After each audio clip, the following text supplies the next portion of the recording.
Raider Nation, YouTube. I'm Apakasi Raider. Joining us today for a YouTube live. We got our guest, Millennial Raider, to my right, and to the far right, we got your boy, Cheetah Linus. What's going on, gang? How are we, fellas? Good. What's up, brother? I'm good, man. I'm good. How about you? First time on the live scene, Millennial Radio. Appreciate you stopping by. Yeah, thank you. I appreciate the invite. Appreciate you coming. So, guys, it's been a little quiet of late with the Raider hip hop happenings. So I thought do something a little different today rather than talking about the same old, right? Since we got our guest Millennial Raider, who's been doing some content on the Raider happenings between 2000 and 2016, right? Pretty much from, we'll say, what was our worst? Like 2003 through 2013. Usually where I won the. Gotcha. Yeah. Salute to everyone in the chat feed. Got you, Rafucha. Good to see you, my friend. OJ's in the building. Appreciate you, brother. Lecky, my talks from Tonga. Malolele. Good to see you, brother. Billy Davis. Salute to you. Looks like they're all on your side of the fence, Cheetah. So appreciate you guys stopping by. And Frank Perez. Appreciate you, brother. A cool 100 in Y2k Grove. Lots of ice cold Modelo parties on, boys. I take it that's Fahrenheit, right? Is it summer over there? Yeah, it's summer. It started getting hot over here in Cali. Yeah, It's really hot. You know it's winter, right, over here? That's why I got. I forgot it's backwards. Yeah. Oh yeah. Okay. Right. Pedro, salute to you. Nice to see you in the feed. Who else we got here? I think that's everyone in. What's up, OJ? What's up, Billy? What's up, Lecky? How do you say that, Cheeto? You believe that's Espanol? What's that? OJ, Billy, or Lecky? The comment there. Oh, El Mero Chido Linus. What's good? The main one, El Mero. Come on, you watch Blood In, Blood Out, El Mero. It's been a while, man. My Espanol's. I'm Australian, millennial. I don't know if you realize that, but no, I definitely picked up on that. That's cool. Picked up on it, huh? Pretty quick. Yeah, right. So, what time is it over there? It is 8:28 a.m. Okay. Yeah. So Cal Sal, appreciate you stopping by. See, he's got the logo for the what I got on the side of my hat. Anniversary. 2009 50th anniversary patch. Yeah. I was just telling Millennial it's my new favorite cap because the reason why I like it so much, I just got it 2 weeks ago. It represents the start of my Raider fandom. I started in 2009. Okay. That year? Yeah, that was the year. Okay. But my first game was this guy, just fresh off the train. Seymour. Yeah, my guy. With Richard Seymour. First thing I wanted to hit you up about was you did your, Mount Rushmore of wide receivers in that period of time between, 2000 and 2013? 2003 through 2013. Actually, no, that one I went more because I picked Crabtree for one because, I can't not leave Crabtree on the list, man. He was definitely something special for us. In that time frame, he's probably like the best one.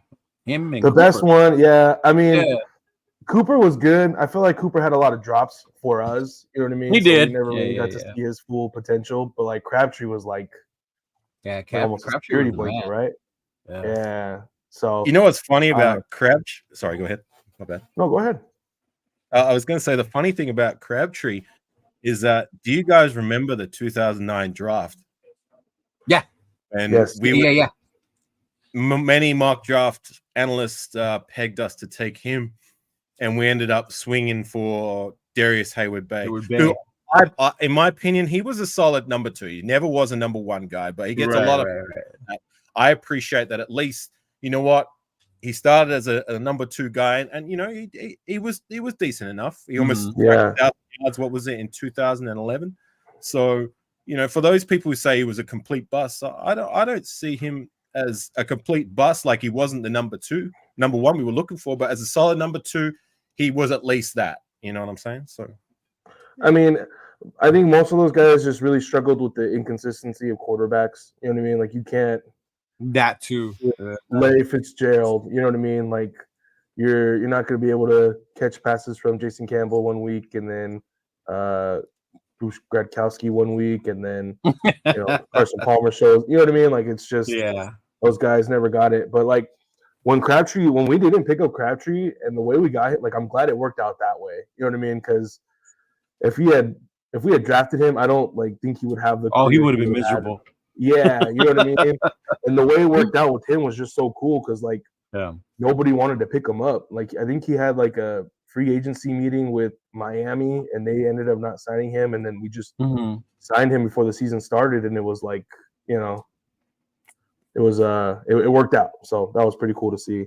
I actually when during that draft, I was at the Niners facility with my cousins because my whole family's Niner fans.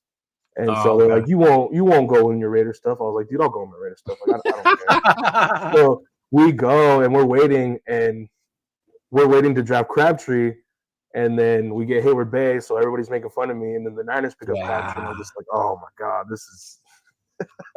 I was so shocked when I heard Hayward's Bay name called. I was like, what?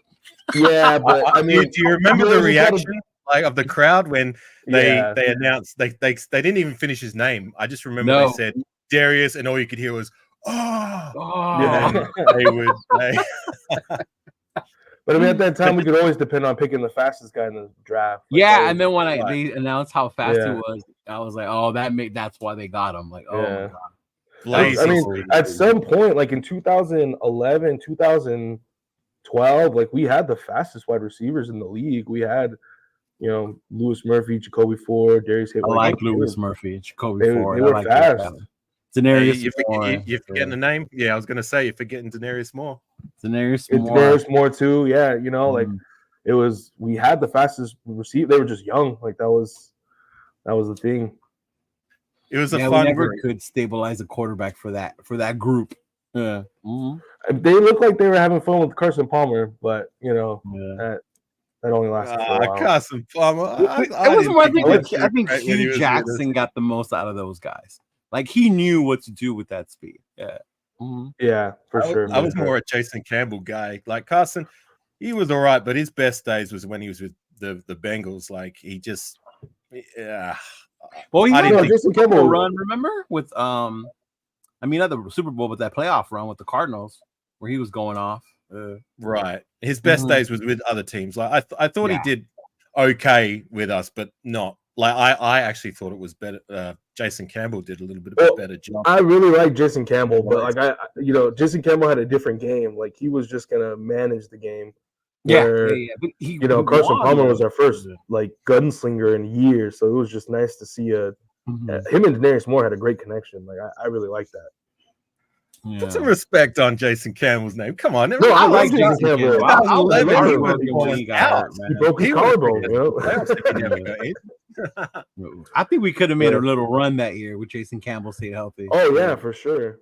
Mm-hmm. Right.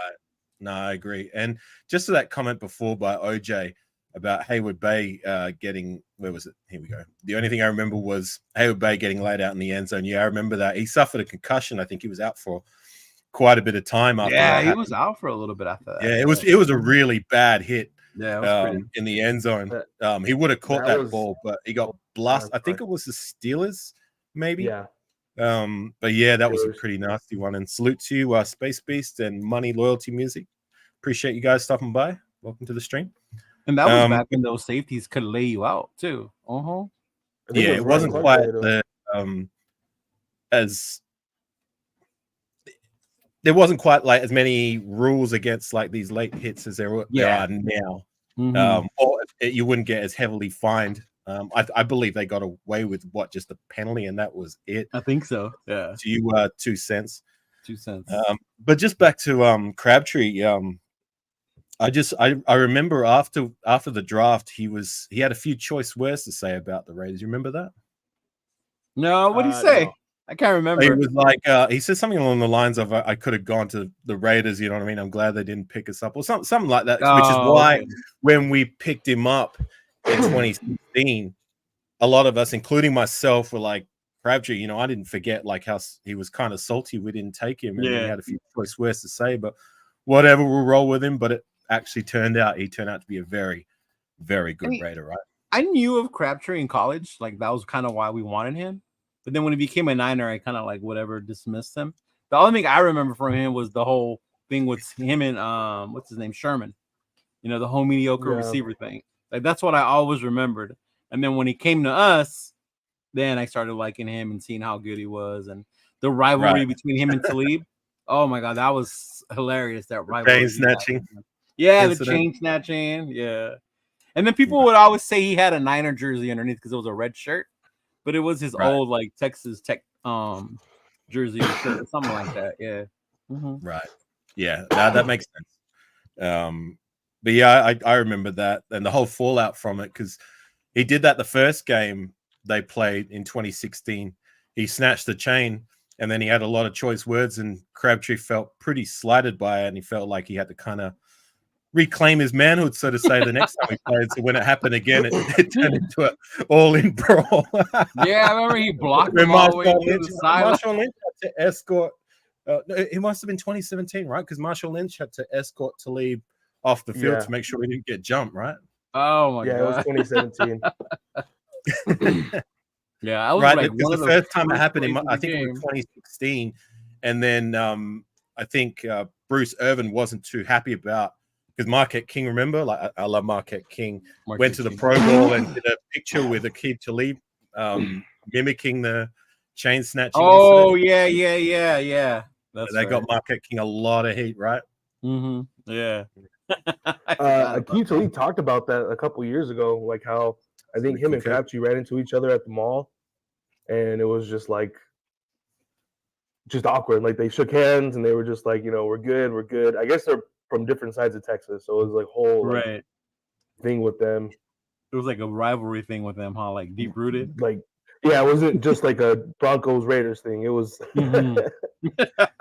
Yeah, I think I heard about that. I think it was Talib talked about it, like how they did years later. Because I mean, look, when the football is over, like, you got to kind of let bygones be bygones. There's going to be that respect factor there. But I hated Talib as a Bronco, but I can respect his play. He was a really good cornerback. Oh, he was a really good corner. Yeah, I hated him as a Bronco, but he was a good corner. Yeah. Mm-hmm. Did you hear Marquette King's side of the story though? No. So Marquette King, I heard an interview, I think about 2 years ago, where King spoke of the incident, and he said that there was heat there between him and Crabtree, because before Crabtree joined the Raiders, Marquette King was out at the nightclub with a few of the Raider players and that, and he bumped into Crabtree. Like, they were just walking between each other, and he didn't say anything. He was just walking by, and then Crabtree just kind of gave him the bump, you know what I mean? And yeah, there was really that kind of that's where it started. And then King's side of the fence was that, like, when he came over to us, like, he didn't really show me the respect that I felt I deserved, being that, like, I'd been here since what? Marquette King has been a Raider since 2012, 2011. Yeah, 2011, 12, you know what I'm saying? And being a guy who's a veteran, and he just came in, and he just felt like that respect wasn't there. But still, like, it's not a good look when you're doing that, when it's something that, what he did at the Pro Bowl, you know what I mean? Like, yeah. Quite a few players were not too happy. Bruce Irvin in particular, I never forgot how he tweeted about, like, when Marquette King joined the Broncos, and he was trying to, Twitter his way onto the special team so he can give him a special little. I remember that trying the Broncos. I was like, what? But I feel like that's just a common thing. Like, I feel like when teams like leave their team, they'll usually go within the division. They'll get picked up. Familiarity. Yeah. Mm-hmm. Shoot, well, look, I got both guys, King and Crabtree. They're both guys who are dear to my heart. But back to your, like, you had a Mount Rushmore for receivers. So can you share who you had, Lenny? What's up, rundown? Oh, let me look. I think it was pass catchers. No, let me see. Sorry, man. I should know this off. That's all right. At the top of my head, I think you had Crabtree. Zach Miller was one of them. right? Yep, Zach Miller, man, like the only time Jamarcus Russell looked good, he was throwing to Zach Miller, right? Like that was that was one that of the was ones good. that hurt when he left. Yeah. Mm-hmm. Yeah, and then I had Ronald Curry on there. Ronald Curry, you know, another guy who had Kerry Collins as his quarterback, Frank Mir, Tuiasosopo, like, you know, he had all of them. My God, so he made a great. I always remember his catch against Denver. Yeah, the catch against Denver. That game was big for him. I think he had like 2 touchdowns that game. Yeah, that was good. And then I chose TJ Houshmandzadeh just because I felt like we never really gave him the chance. Like we brought him in. Yeah. Really? Because I mean, if you watch him, he caught everything we threw to him. You know what I mean? It wasn't much we threw to him, but he was catching everything. And then we just never re-signed him. So I put him on there because one, I was a fan of his. It was cool to see, you know, like 30 letters on the back of his jersey. And then you know, he did exactly what we brought him to do. Like he was getting hit during these catches. You know what I mean? He was old. So it was like whenever someone kind of gives that effort, especially when I feel like during that era, effort was hit or miss with players. You know what I mean? Mm-hmm. And so when you see someone kind of just doing that, bring them back, you know, and they never brought him back. So that was kind of I feel like we had a young wide receiver group. We could have benefited from it. You know what I mean? It was just it wasn't going to break the bank. So. Well, so your Mount Rushmore was from what years? This was no specific years. I just put pass catchers. Oh, okay. Yeah. I would have had. I try not to put the obvious, right? Like I'm not going to put Randy Moss. I'm not going to put Tim Brown. Not even those. I'm not going to put Jerry Rice. Mm-hmm. Just where you know I watched it. And you know I liked it. It was a good vibe, I guess. During he's the guy who's dear to your heart, right? From the era you grew up watching and stuff like that. Pretty much, yeah. Okay, all right. Yeah. I would have had Denarius Moore or Jacoby Ford. Those are the guys that are. Yeah, I was gonna say it was Denarius Moore, Jacoby Ford, Louis Murphy. Denarius Moore, Jacoby Ford. I think I had him for returners, but like I would have put Jared Cook. Jared Cook was a good one. Jared Cook was nasty, bro. Like he was fighting with the Broncos. He was fighting with the Chiefs. Like he was a Raider. So yeah. Got Myra in the building. Appreciate you stopping by. What's up, Myra? How you doing? Good to see you. Oh man. Yeah, no, TJ, I thought he did okay. Like, I mean, you know, he's another guy whose best days were with other teams. Like he was only with us for a season, right? Yeah. Was he with us 2 years or just one? He was just with half season. It was we picked up Palmer and then we picked him up. Yeah, and it was like he came with after Palmer. Yeah, and it was just because like you know here's the familiarity with each other. Yeah. And so then after that season, they never brought him back. Was it 2000? That must have been 2012 because 2013 we had Terrell Pryor, a guy who it was 2011. My guy, you know what I'm saying?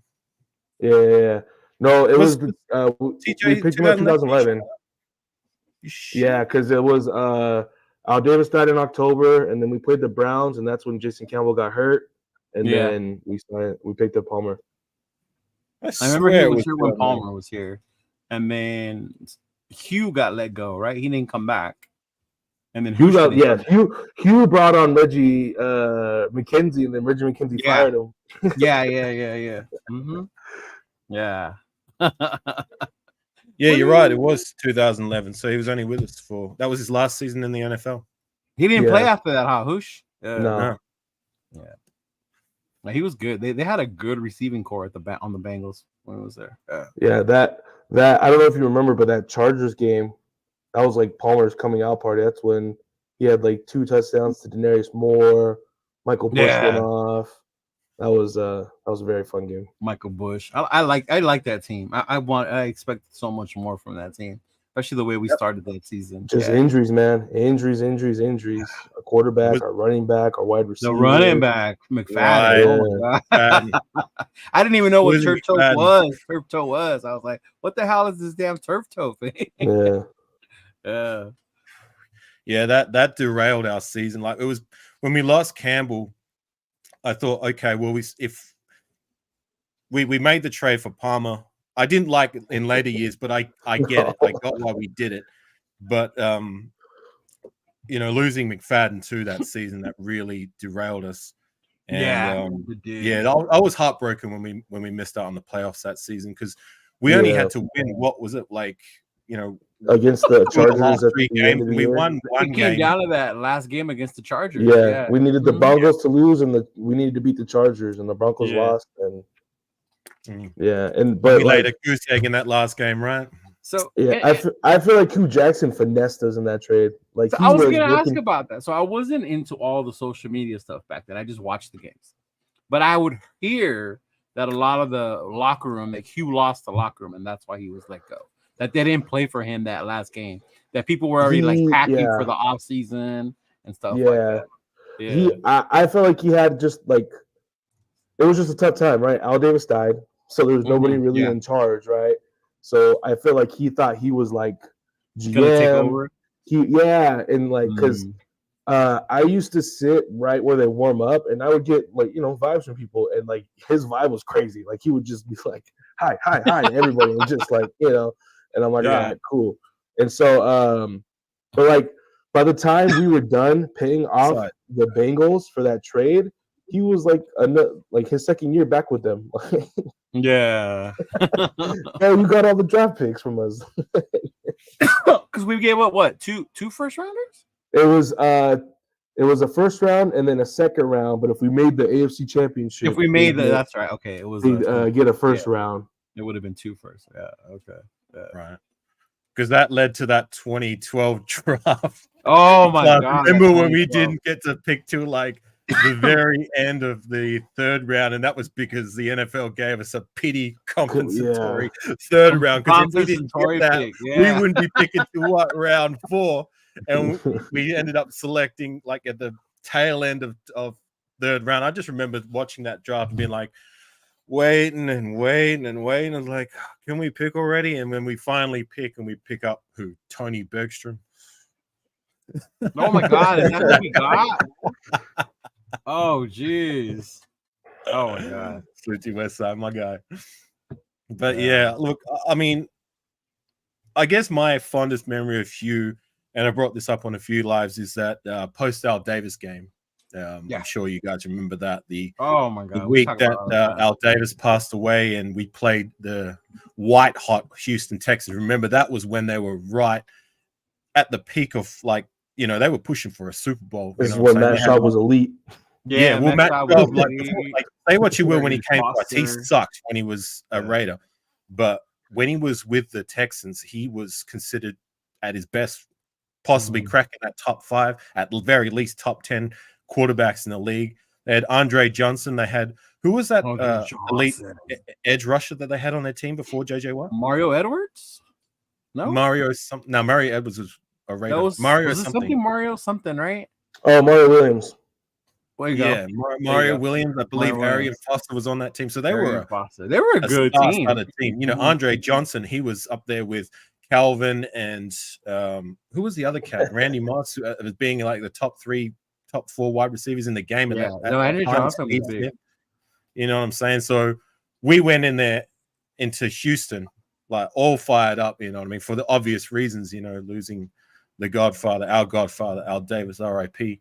And to win the way we did, you know what I'm saying? Like with that, do you remember the divine interception at the end of the game where they drove down the field, and on the very last play of the game, we had a personnel change error. So we ended up only having 2. We were missing one person on the field. And so that when they snapped the ball, Schaub had to scramble to his left, because I think it was Seymour or Houston put pressure on him.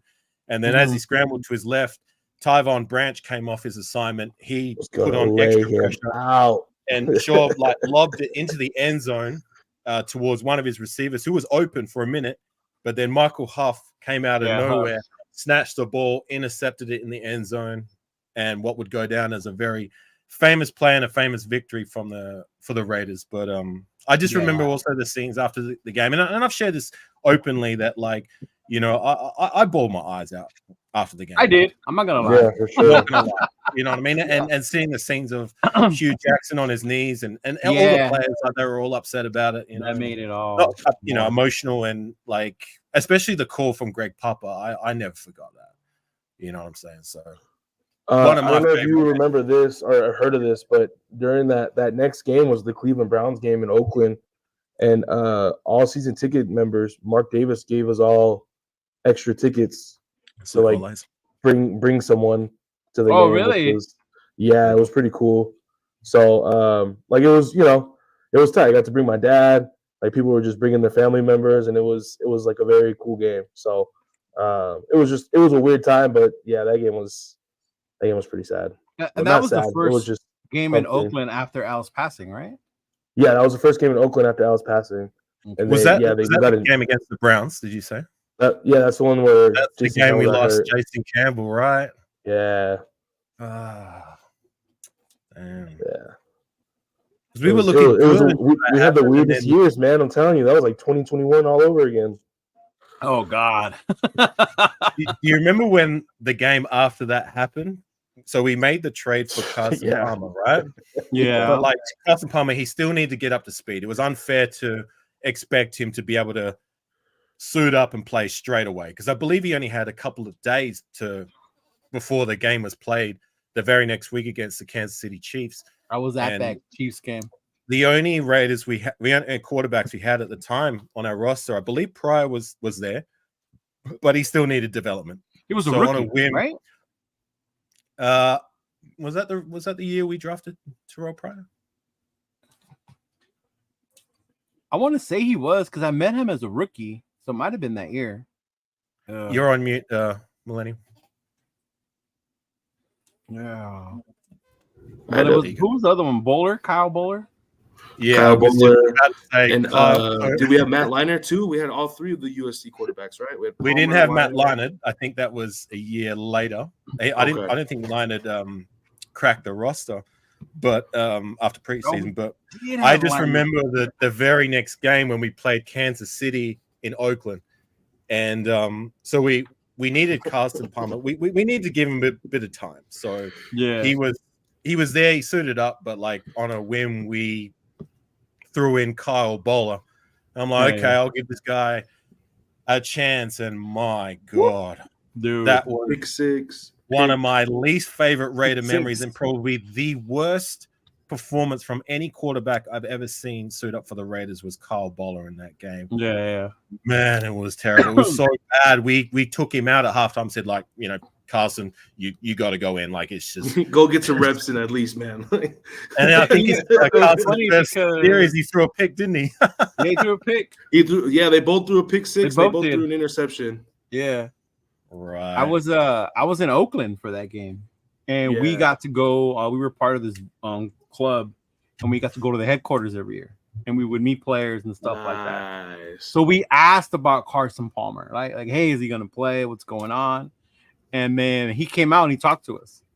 Dude is big, freaking big ass quarterback, fits the mold.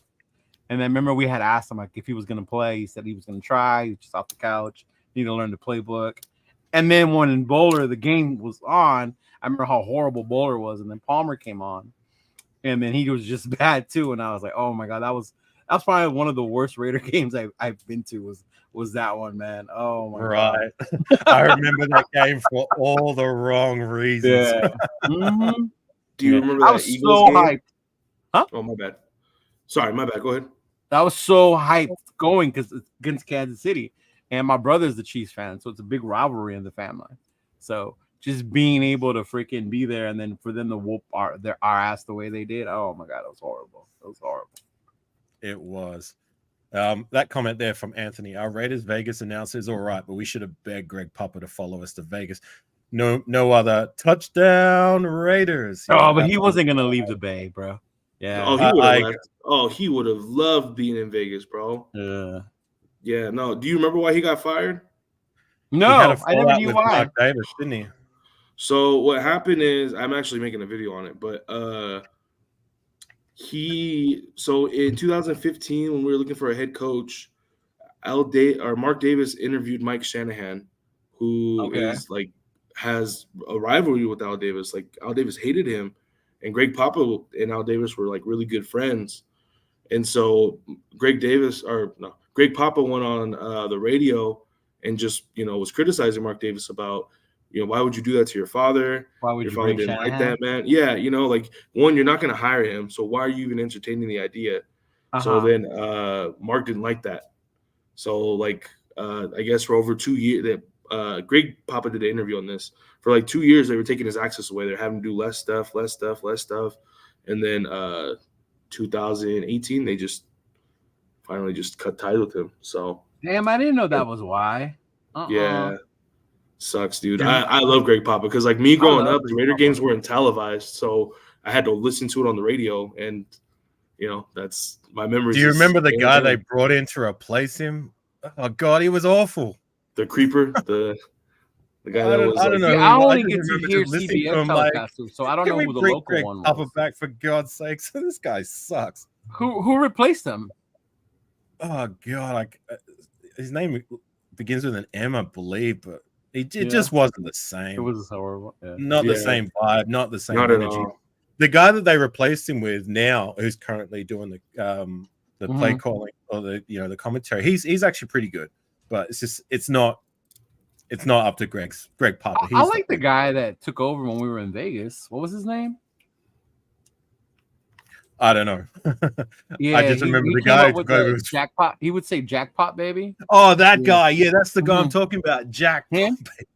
You didn't like him? No, I didn't. I liked him because he fit the Vegas mode, I guess. Yeah. Like he called Renfro the slot machine. And then the jackpot, baby. Yeah. What's his name, man? I know he Musburger. There you go, Musburger. Brent Musburger. Yeah. I didn't like that. I did not like that guy. No? Oh man. No. The guy they replaced him with, he's all right, but just for me, Greg Papa is the standard. You know what I'm saying? And that famous play call, the one where he's like, he's gone 10-5 touchdown Raiders, the one where Darren McFadden ran it for a touchdown against the Jets. That for me is one of my favorite calls, as well as that Houston Texans final last call after the game. So how did you get to hear it with Greg Papa? What's that? How did you get to hear it with Greg Papa? I never got to really because I'm in LA. So I would ever hear local CBS person. You asking me? Yeah. All right. So as you know, I'm based in Australia. So my first year as a Raider fan, I didn't know about Game Pass. So I only had to watch, like, I've got cable service over here. And they played the very first Raider game on the cable service, which is my first Raider game, the one where they played the Chargers at home.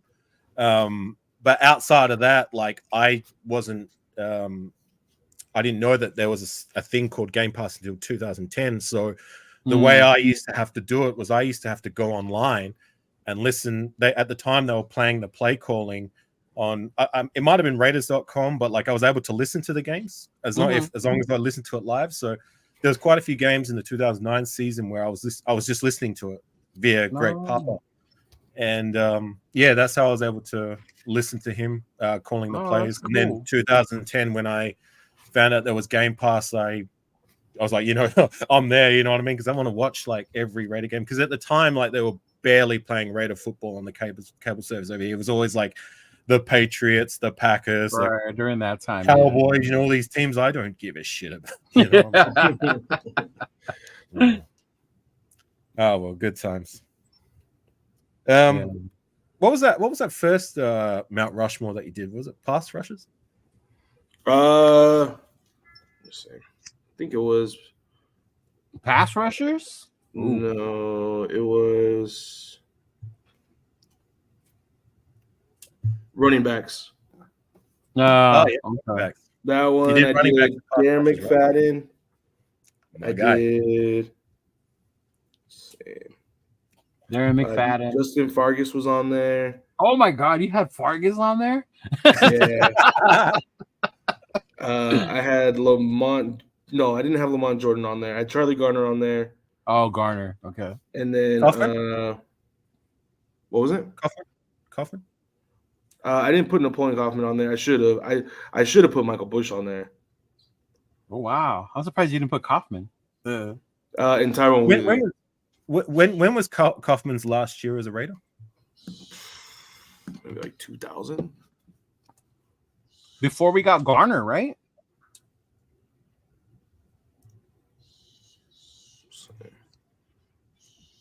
Because I haven't like with Gardner, Kaufman, and Wheatley, like that was before my time. Like lately, I've been having to go back and watch some classic Raider football, as well as I've been playing Tecmo Super Bowl with my guy. Shout out to Raider Critique. I was gonna say you get to use Kaufman when you play Tecmo Super Bowl. Yeah, I did, but I've also been watching Kaufman's tape from 20. Well, not even 20 in the 2000s. It was 95 and 96. Man, that guy he was giving me shades of Darren McFadden at his best. Like, yeah, he was good. I love me some Kaufman. He was awesome. Yeah, he was strong too. He was strong. He had like the record for the biggest bench press from all the players for the longest time. Shit. Wow. Yeah, it was crazy. Remember when we asked when we would do the tours of the training facility who would bench the most, and their trainers were always Napoleon Kaufman. I was like, damn. He left to be a pastor, and I went to one of his services one time. He's pretty good. Yeah, that was his passion, right? Well, he became the chaplain for the Raiders, right? I don't know, but didn't Charlie Gardner do that too? Did Charlie Gardner do it too? I'm not sure. Didn't he become a pastor? I don't know. It's crazy with some of these guys become after football, like Nnamdi. You know, he's an actor, right? Yeah, Nnamdi. Yeah, I've seen him on a couple things. Just pop up. Nnamdi also an actor. Yeah. Hey, Raider Ben, salute to you. Good to see you in the feed, my friend. Hey, what's up, Ben? Yeah, Nnamdi's an actor. I brought this up on a previous live. A guy who's an actor, which not many Raider fans know about, but like maybe I know you know now, Shido, but you probably don't know this, millennial. So I was watching earlier this year, you know, the Rock's TV show when he's doing like a drama series about his life. Yeah. I think it's like the Rock story or something like that. But anyways, during the course of the show, he's doing he's going back to like the 96, 97 WWF days. And there was a guy who like they had Triple H on the screen. And I looked at the guy who was playing Triple H. I was like, that face looks familiar. Why does he look familiar for some reason? And then I had to do a quick Google search. I'm like, well, why is it, you know, why does he look familiar? And it turns out to be it's Miles Burris. No way! I thought it looked like him. Miles Burris played Triple H in that. He was the one that played Triple H in the Rock show. Yes, it's Miles Burris. Yeah, and he's actually carving out a fairly decent acting career as well. So that is crazy, and it doesn't surprise me because, like, you know, he's got the Hollywood look to him. I remember, like, he did. Play, you know, like, for sure. He's got the look, and that was his thing. And years later, after football didn't work out, he ended up translating to acting. So shout out to Miles Burris. Miles Burris, wow. Yeah, Carl Weathers is another one. It was that's Apollo Creed right there. I found out he was a Raider like well beyond, like, you know, I knew about Carl Weathers first, and then I didn't know he was a Raider up until what, like 2017, 2018. That was to me, yeah. There's another guy from the 60s who ended up having he had a really good career in the NFL with the Raiders and unfortunately with the Chiefs, but a guy named Fred the Hammer Williamson, who donned the 24 jersey back in the day. Oh, okay. That name sounds familiar. Yeah. Yeah, he was in that vampire movie, I believe. What is it? Dusk Till Dawn? From Dusk Till Dawn? Yeah. The Quentin Tarantino one? Is it Bob Golick too, right? It was on Saved by the Bell. Bob Golick was on Saved by the Bell. that was a trip. And I think was a big actor too. Matuzak. Yeah, was he the guy who played one of the bad dudes in Conan? One of the bad dudes in the original Conan movie was a former Raider, I believe. The original Arnold Conan movies. What's that? The original like Arnold Conan movies? Yeah, the original one, the very first one.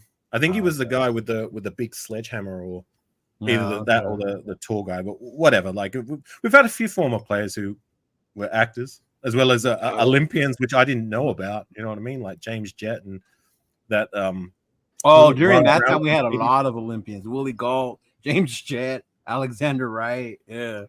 Al Davis was trying anything. Al Davis was bringing the track stars, man. Yeah. Crazy.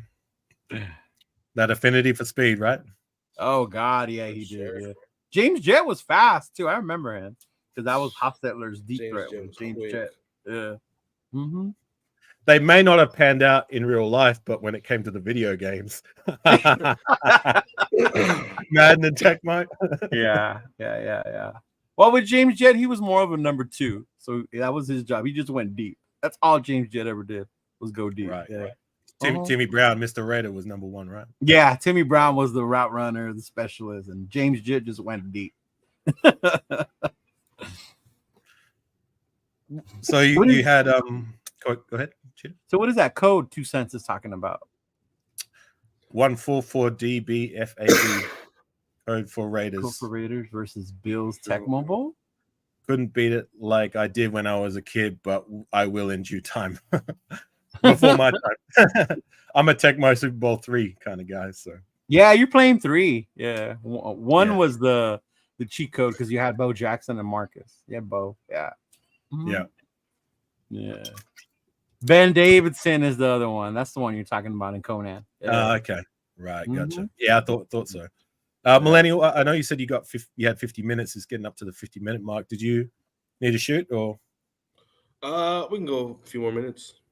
All right, cool, man. Cool. So what other Mount Rushmores did you do? You did. I did punt returners. Oh, back when it was. I don't know if I posted that one. Jacoby. Jacoby. No,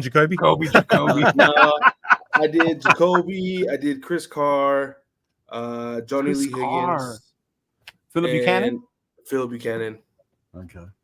Yeah, Lee Higgins was the shit as a punt returner. He wasn't that great of a receiver, but at punt returning, like he was, because Jacoby was elite at kick returning, but when it came to punt returning, that was Lee Higgins' domain, right?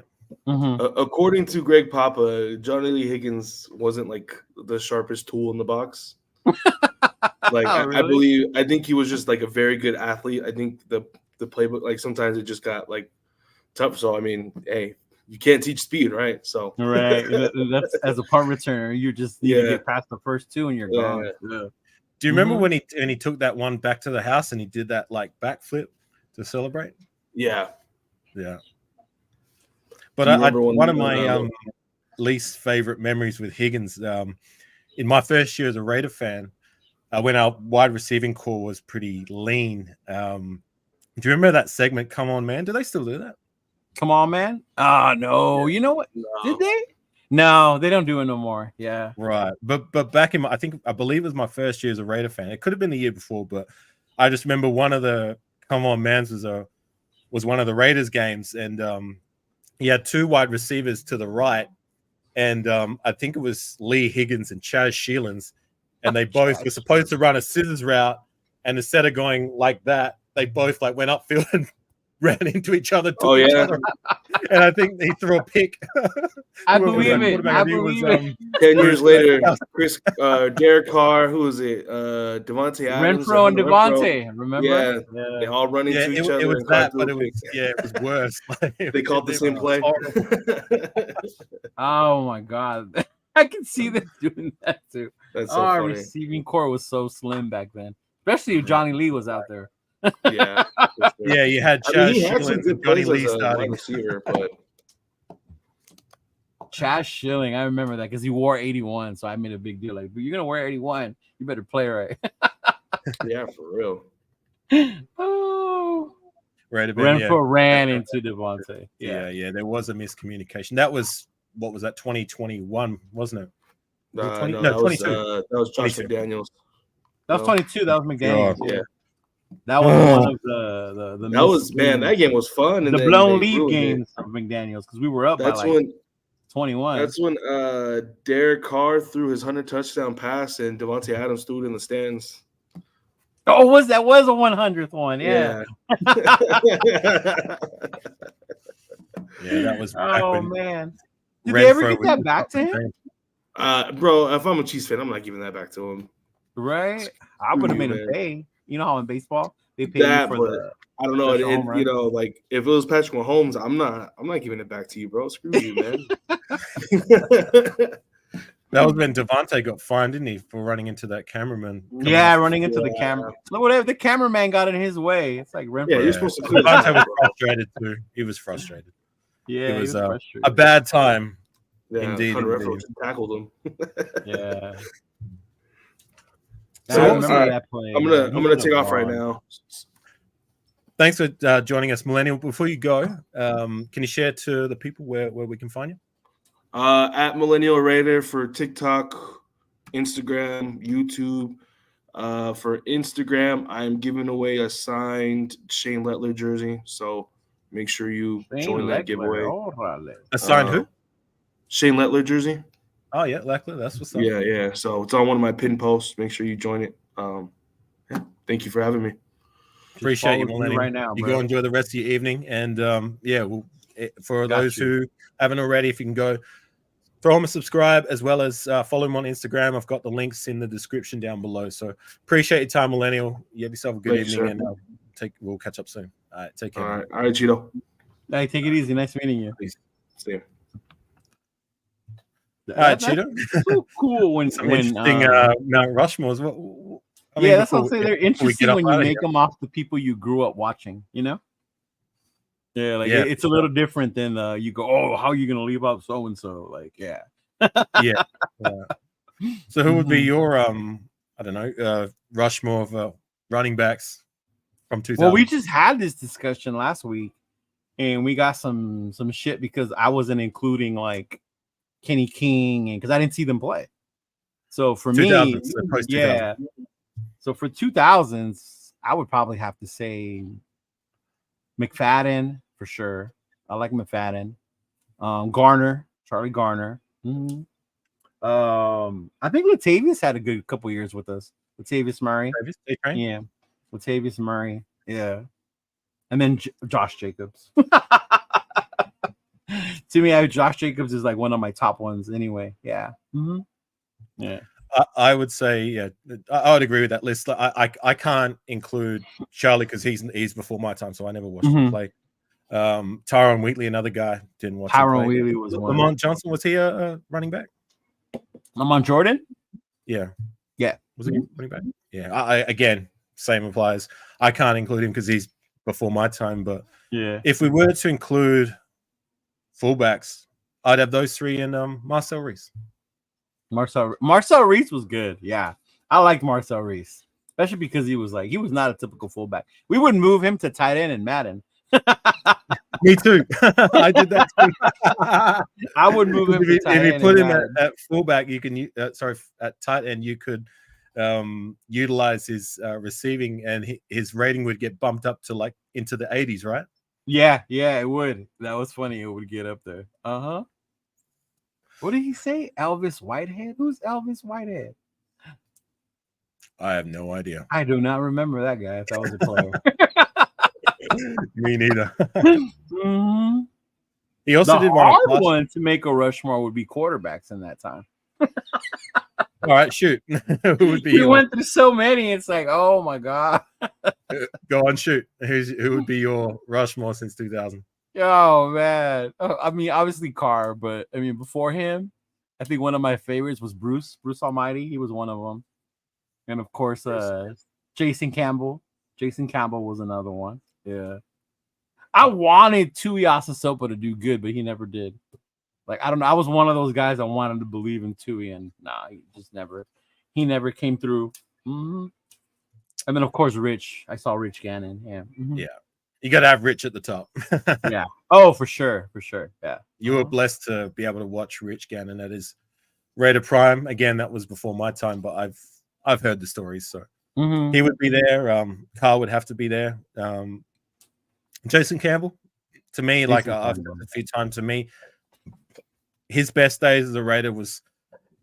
Sorry, I would say he was the best quarterback that we've had since the days of Gannon. And outside of Derek Carr, so he would be there. And look, I know he wasn't the best quarterback, but he was always a fun time. I'm going to mention that. Terrell Pryor. That's Yeah, it. Terrell Pryor. Absolutely. Say what you will, like Yeah.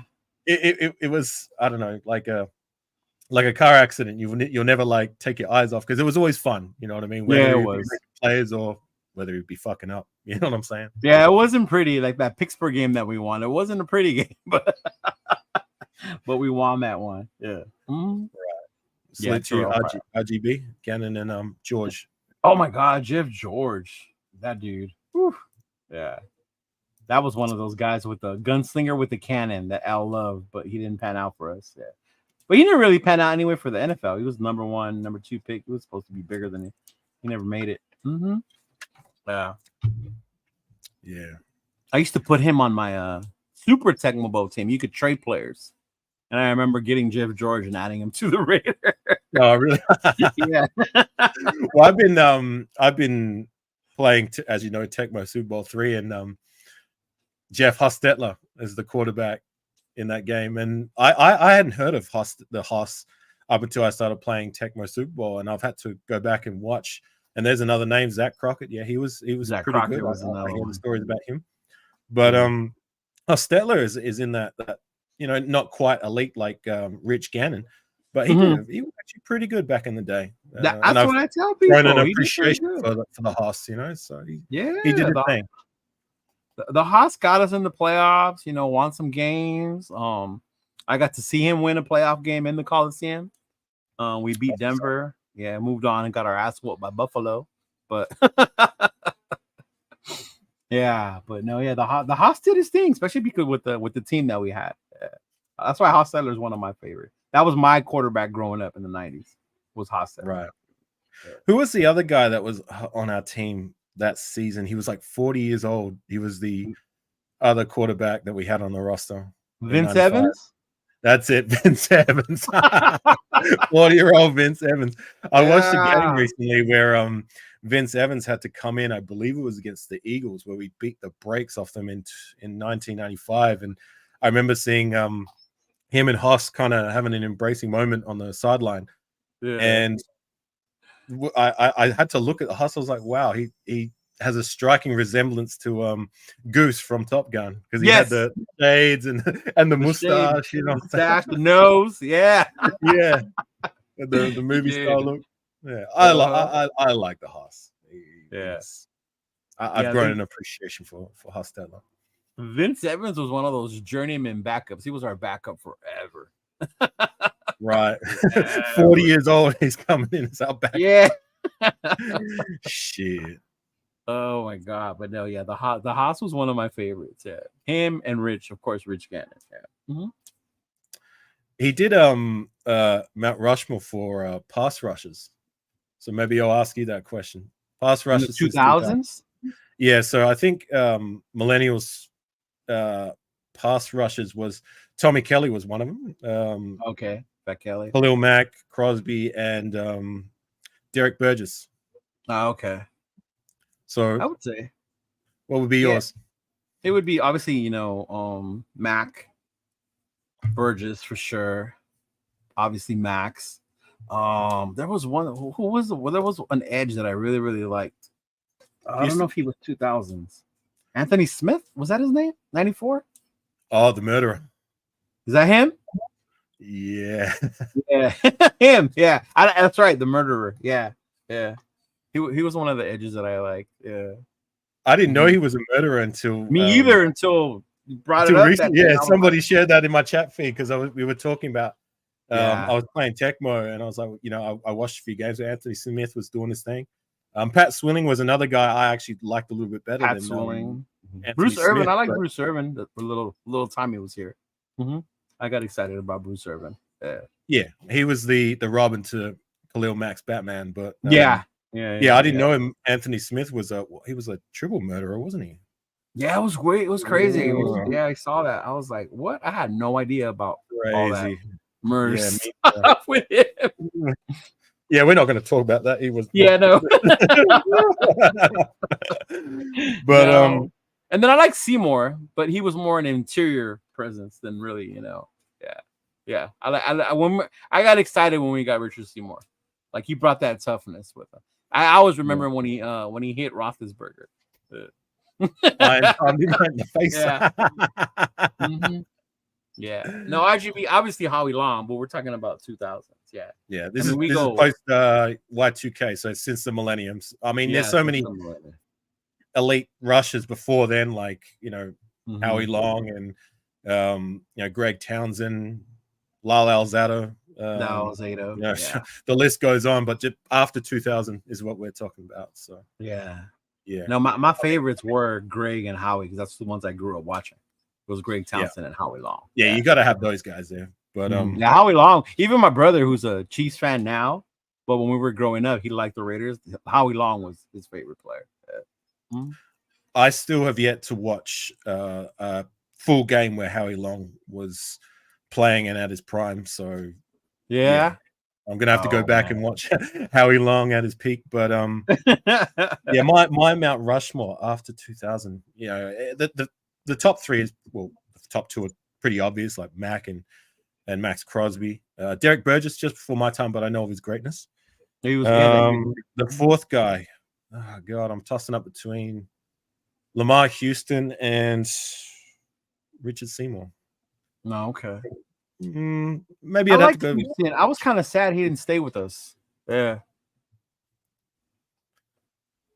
Who would you have, Houston or Seymour? Oh, Seymour. I love Seymour, but again, he was more of an interior guy. He was more of an interior guy. He wasn't the sack machine he was in the Patriots, but yeah. He'd almost be in my top 4 Raiders on the defensive side of the ball. On the defensive, I don't know. Yeah, Lamar Houston. I like the Lamar Houston. He was good. Yeah, I was kind of sad when we couldn't re-sign him and he left. I think the other one he did was DBs since 2000. That was an interesting one. Namdi. Yeah, Namdi. Namdi and Woodson. Namdi and Woodson. Yeah. 1 and 2. Well, 1A, 1B. Well, who would you say was greater, Woodson or Namdi? God. Who would you say what? I'd say who would you say was greater out of the two? You probably have to start with Woodson. Yeah, you can't go past Woodson. But Namdi was great in his own right. Yeah, Namdi was just he was my favorite, even more than Woodson for a while. Namdi was my favorite. Yeah. Right. We even had like little sayings like "Don't throw it to Namdi" when you would play me in Madden. I used to say that. I used to say that all the time in Madden when I was don't throw it to Namdi on the old Xbox 360. Don't throw it to Namdi. Don't throw it to Namdi. And I told you. Oh man, I did that. But after them, it was hard because then you had Namdi. D'Angelo Hall was supposed to be good. He was a bust. Yeah. Oh my God. RGB is Rod Woodson, Charles Woodson. Sanders wasn't a Raider though, was he? No, Deion Sanders wasn't a Raider. Yeah. Rod Woodson was with us 2000s when we were in that Super Bowl run. So I guess you could count Rod Woodson, but that was towards the end of his career. Yeah. I don't know if I would count him then. Yeah. I'm trying to remember when we had Eric Allen. If Eric Allen was in the 2000s, or was that before? Because I like Eric Allen. Before my time. Yeah, probably. I liked Tyvon Branch. Tyvon Branch was a hammer. He was a hammer. Yeah. Robert DeValia, what are you talking about, my Raiders? Yeah, we are. So we're talking post 2000. So look, there's plenty of greater players before them, but we're talking after 2000. So, millennial. Tyvon Branch, he was my guy. Michael Huff, I appreciated Michael Huff. I mean, he had a. I don't know if you guys can you hear that. Well, there's like a big horn going on in the background. Oh wow. Anyway, Michael Huff, he had a great year. Remember in 2010, he was a second team All Pro that season. Did you like Carl Joseph? I liked him. Didn't love him, but I liked what he did well. I mean, the guy was he knew how to put on a hit. You know what I'm saying? Say what you will about his coverage, but his coverage was okay at times. But I was excited that year in 2019 to see him and who was it? We dropped Abram share the field as our safety tandem because they were both heavy hitters. You know what I'm saying? But that never came to pass because we lost Abram in preseason that year, and then Carl Joseph was starting safety alongside Eric Harris, and Eric Harris. Carl Joseph was the one who secured that game-winning pick in that Thursday night football against the Chiefs, not Chiefs, the Chargers. That Chargers, season, yeah, yeah, that was the game where Eric Harris had what should have been 3 interceptions. Yeah. I liked Abram. I wanted Abram to pound out so bad, especially after his rookie year. Then he got hurt. Yeah, right. He was just a hard hitter, but the more you saw him play, he was just so out of position and. Right. Yeah, I do. There's parts of me that appreciates Abram. I appreciated him a hell of a lot more when the next guy to don the 24 jersey didn't work out. Oh God, yeah. Oh my God. For all Marcus Peters' flaws, like that was something that Carl Joseph, at least not Carl Joseph, Abrams was able to do at a very decent level, like putting on the tackles and the hits. You know what I mean? But I remember the first jersey or shirt my nephew, when he became a Raider fan, I bought him was a Jonathan Abrams shirt. Yeah, I still got Abrams jersey in my closet. Yeah, I do. Yeah.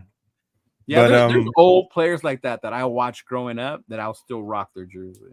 Like I have a Terry McDaniel jersey, an old corner from the 90s. Like I have his jersey. He was one of my favorites. Yeah. Yeah. I still got I got plenty of Raider jerseys that they might not have been household names, but I had an appreciation for it, and I'll still rock it. Like, you see my TJ Carey jersey. Yeah, TJ Carey's one. I've got a Malcolm Smith jersey in my closet. I got a who was that guy who came from the Niners? It wore the 99. He didn't pan out for us. Yeah, I just seen him on somebody's show too. Oh my God, what was his name? Alden Smith. Alden Smith. Yeah, Alden Smith, man. Yeah, because remember when he was a Niner, he was like, he was a terror. He was putting up crazy numbers. Right? He was putting up crazy. He was just had a lot of trouble off field troubles. Yeah, right. Do you remember that? I don't know if you remember this, but I remember this is the video that got him in trouble, and then he was ousted as a Raider. But he got in trouble because he did like a DUI in 2016, I believe it was, and I remember he got busted for it, and then one of the Raider fans put a camera to his face, and you could see that he was inebriated, he was anxious, and he was scared. He just had this 1,000-yard stare on his face, like. Yeah, I remember that. And I remember after that, like Bruce Irvin tweeted out about it, and he was like, "Look, Alden Smith, like if you need someone, like reach out to me," you know what I mean? And Alden Smith ended up being ousted as a Raider, and then we never got to see him at his best. But shout out to Alden. I can appreciate these kind of stories because he was able to actually turn his life around after that. He spent a couple of years out of the NFL, and then he came back and played with the Cowboys, and he did a reasonably good job. He was pretty good when he came back with the Cowboys. I remember that. Yeah. Ooh, Stanford Route's another one. Stanford Route. That's one. If you're a Raider fan, you liked him because he was a Raider. Yeah. Route was solid, but too aggressive. He get PI a lot. Yeah, I agree with that take. Like Stanford Route in my early years, like when he was playing alongside Nnamdi. Yeah. He was actually pretty good. I appreciated Stanford Route. But once Nnamdi left and we gave Stanford the money we should have given Nnamdi. Right. Yeah, Stanford Route. I used to call him Stanford throw a fucking flag route. To that point exactly, Route was. He would draw a lot of PIs. I remember that. He would make a play, and then I'd always be waiting. I was like, yeah, here comes the flag. Yeah. Stanford Route. Yeah, that's definitely one of the different ones too. Yeah. Right. Yeah. I haven't had like a favorite linebacker in so long because we really haven't had like a solid one in forever. Well, how lean was it since the days of Kirk Morrison and Thomas Howard? Since Morrison and Howard, just oh my God, it was just a point of weakness year in and year out, right? And then what's his name was supposed to be the answer? Rolando McClain. He ended up being a get me started on that guy. Romack. Well, Khalil Mack played linebacker, but then he was also playing on the defensive line in his rookie season. So I don't consider him so much a linebacker outside of his rookie year. Seymour I consider him my guy on the linebacker court at linebacker. Yeah. But yeah, I love Seymour. I loved his energy. I loved his juice. His nickname was the juice. The juice. Yeah, I used to like the scenes. When he'd be dancing around, the whole crowd would be doing the. Oh yeah.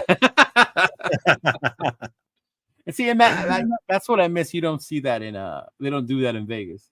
They don't play that type of music for the players to dance like that. Yeah. Because that legendary scene with Marshawn, with him dancing on the sideline. Yeah.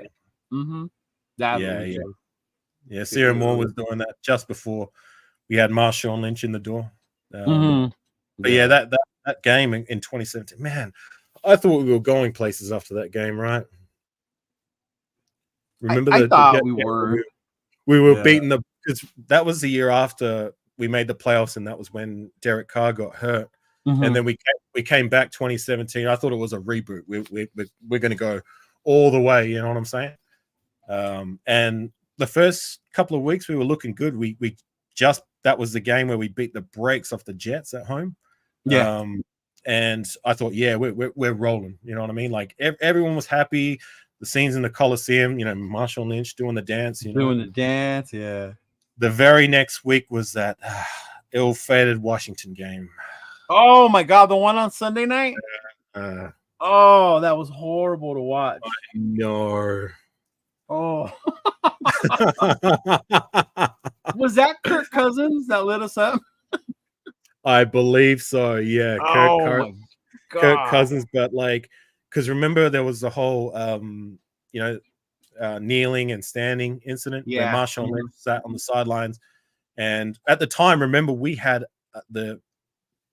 what was one of, if not the best offensive line, maybe outside of the Cowboys in the league, and one of the best offensive lines we've had ever. We had Donald Penn, Kalichi Assembly, Rodney Hudson, Gabe Jackson, and whoever it was at right tackle. That was our weakness at the time. But yeah, after that game, when I think it was Derek Carr and who was it? Del Rio didn't take the knee, and the rumor was that the offensive line didn't block for Carr because that's what I heard. Yeah. It was the whole thing. I remember that. I remember hearing that afterwards, that they didn't block for Carr for that reason. I was like, I thought we were gonna do something after that. He came back from the injury. We were gonna go on a run, and no, it didn't happen. That was the most, outside of not making the playoffs in 2011. I was very upset that I thought we were going places that year, much like I thought we were going places 2022, and we just shat the bed. Yeah. After that game, we went to a tailspin and we never recovered. Del Rio got fired after that year, right? He did. That's when we moved on to John Gruden. That's when we moved on to Chucky 2.0. Yeah. Yeah, there we go. Thomas Howard, Kirk Morrison, Napoleon Harris, Cam Wembley. Yeah, that's my guy. Cameron Wembley. He was good. Wembley. Yeah. Aaron Curry. Aaron Curry. He's actually in my intro, Aaron Curry. I don't know if you spotted that. At the start of my intro, I got it was the scenes when we played the Lions in 2011, and we got what should have been the game-winning turnover, which turned into a recovery touchdown by Aaron Curry. And then Aaron Curry went up to the goal, the thing that they put around the goalpost, and he started doing uppercuts to it. Yeah. Did my intro. Oh, that's LA. Oh, okay. Yeah, that's one of my fondest memories of Aaron Curry when he came over to the Raiders. I remember wasn't quite the great players we were hoping for, but he was okay. But yeah, that was Wembley. I forgot about Cameron Wembley. I like Cameron Wembley. Yeah. A lot of people do forget about Cameron, but he was he was solid. He was solid for us. Yeah. Nick Roach. Roach was solid but got hurt. Right. But yeah, that Lions game, that was Oh my God, that was such a disappointment. And we were talking about how Hugh Jackson lost the locker room. I believe that game may have, if that's the case, would have contributed to it, because if we'd have won that game, we would have made the playoffs, because I believe we won the next week, and that would have put us over the line. Now, at halftime in that game, and salute to you, We the People, I remember this very well because I remember watching it live and being super excited for it. But then at the end, it turned to anger because of what I'm going to talk about. At halftime, I believe we were winning, but like we were in range for like a chip shot for what's that? Sebastian Janikowski, right? And instead of going for the three, which by the time the game finished, we would have won the game if we had kicked said 3 points. Instead, we go for it on fourth down. Now, Hugh Jackson was known to be aggressive, but for me at the time, I remember when he called going for it, was like, look, this isn't necessary. Like, just take the 3. You know, you could have took the 3. Yeah, be smart about it. But instead, we went for it. I believe Palmer went for a ball to Darius Moore, which went incomplete. We didn't get the points.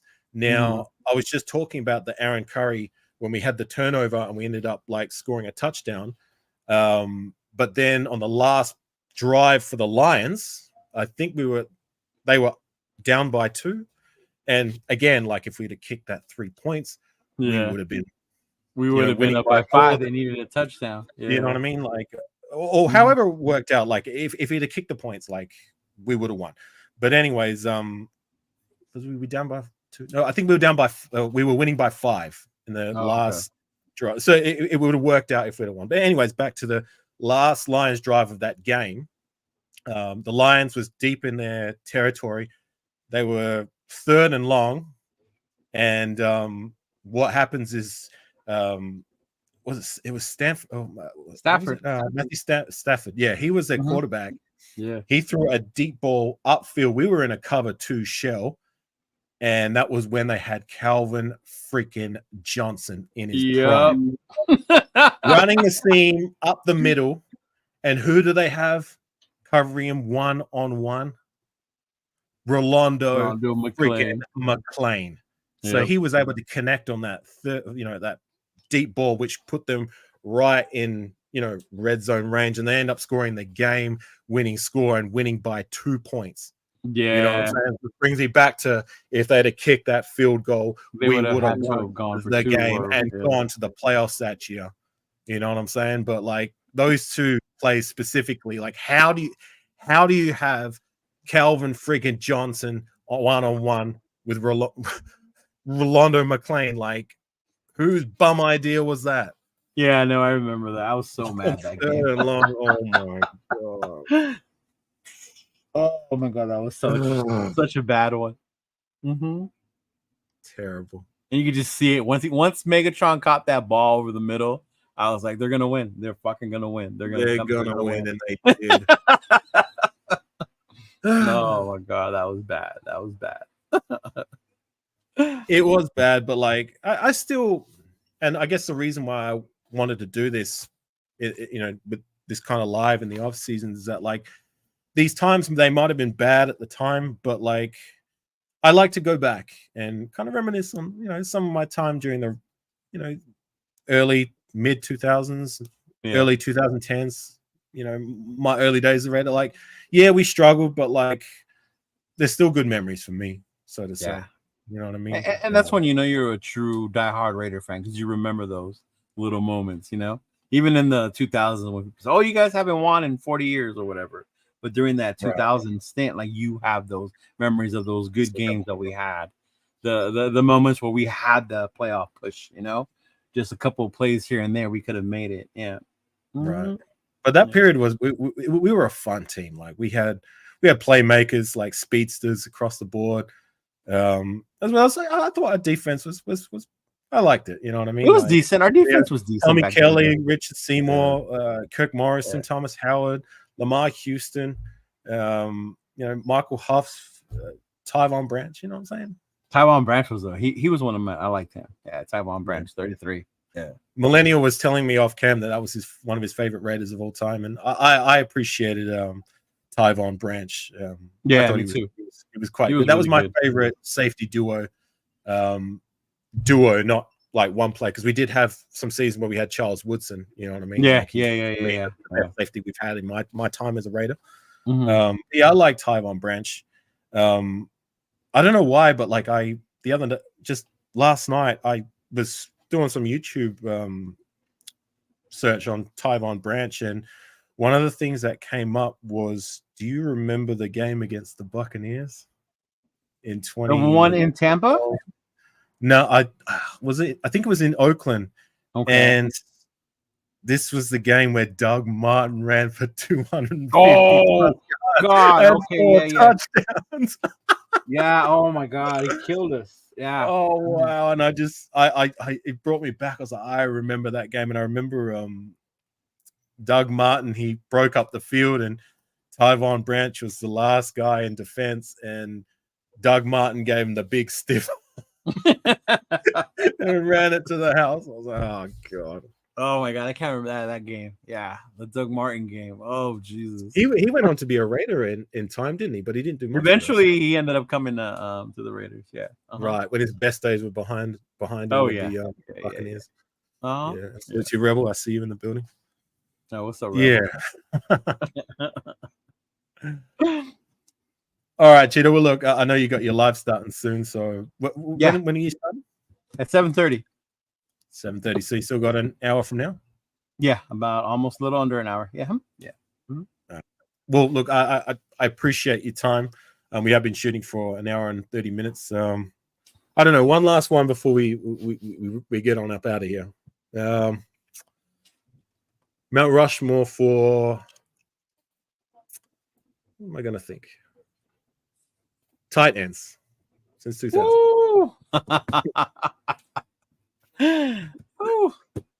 Oh yeah, before you shoot, Sam, Giordano would fake an injury when he got scored on. Well, it was actually that again when I was watching that highlights from that game, Giordano on another play, he was the last line of defense, and he ran across the field to tackle Doug Martin.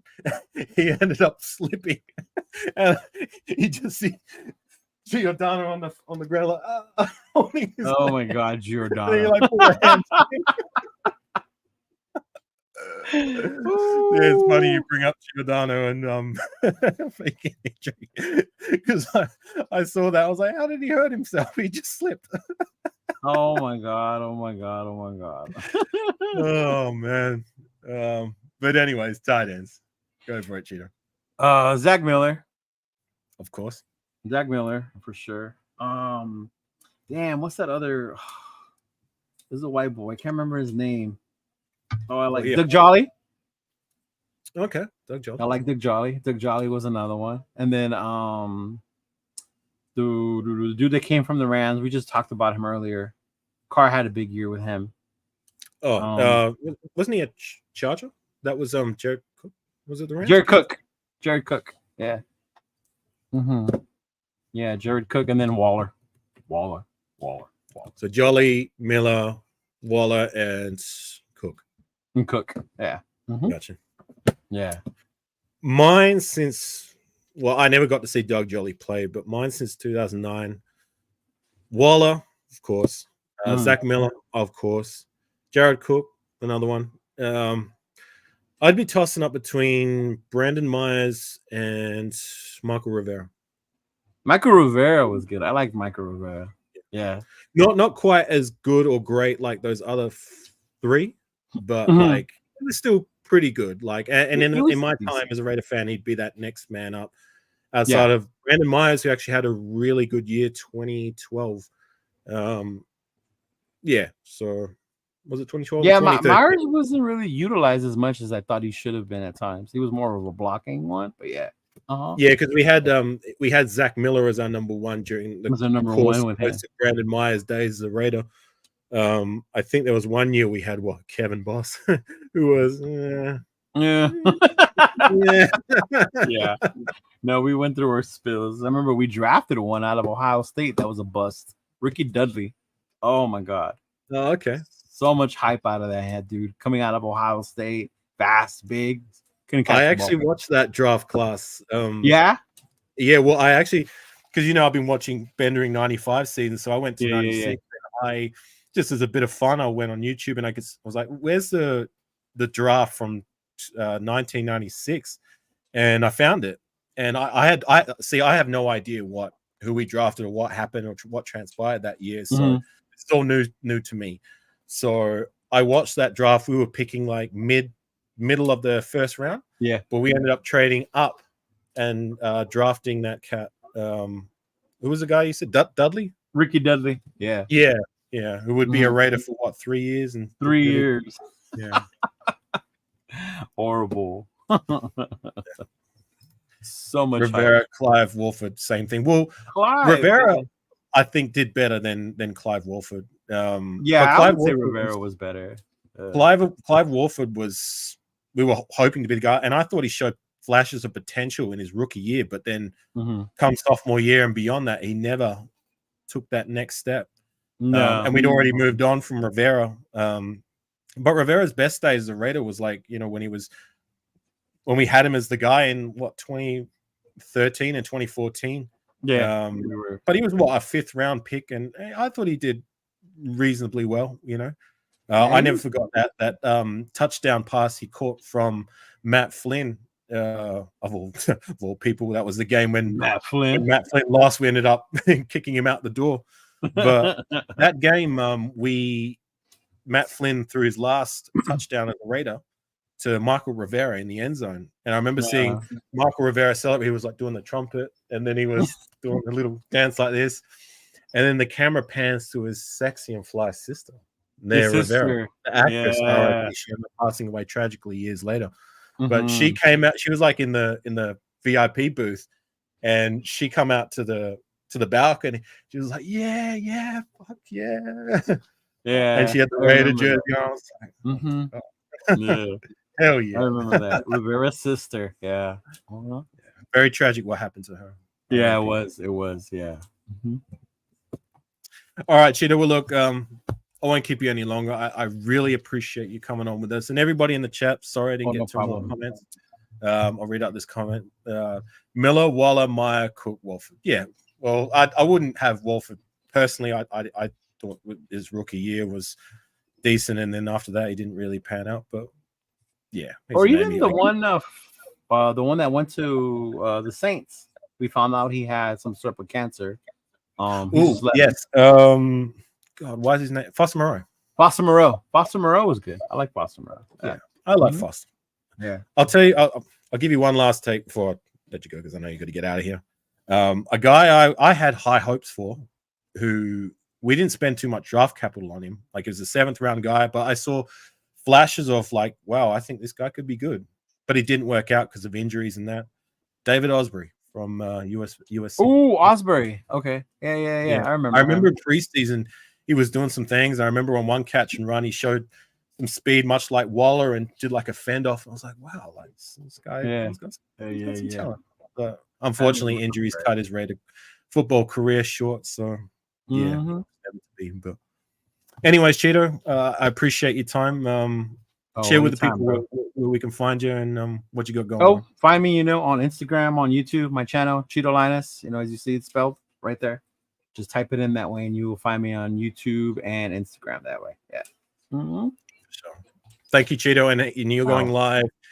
How long from now? 7:30. In about 40 minutes. Yeah. 40 minutes. All right. Everyone in the chat, you know what to do. Go over to my boy Cheeto's channel. Show him the same love that you showed me. And appreciate it.